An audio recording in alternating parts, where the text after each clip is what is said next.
પ્રચંડ પાવર બતાવ્યો છે એ અમે દર્શાવ્યું। આગામી અઠવાડિયે પણ વરસાદની આગાહી વ્યક્ત કરવામાં આવી છે। ગ્રાફિક્સ થકી આપને દર્શાવી દઈએ, રાજ્યમાં 7 દિવસ વરસાદની આગાહી વ્યક્ત કરવામાં આવી છે અને આ સાથે કેટલીક સૂચન અને કેટલાક એવા માર્ગદર્શન પણ આપવામાં આવ્યા છે।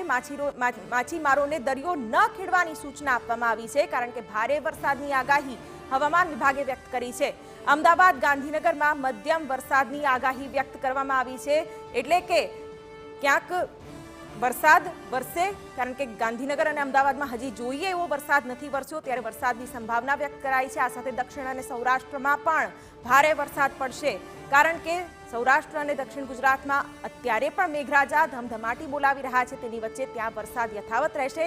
આ સાથે ઉત્તર અને મધ્યમાં પણ મુશળધાર વરસાદની આગાહી હવામાન વિભાગે વ્યક્ત કરી છે। ઉત્તર ભારતમાં વરસાદી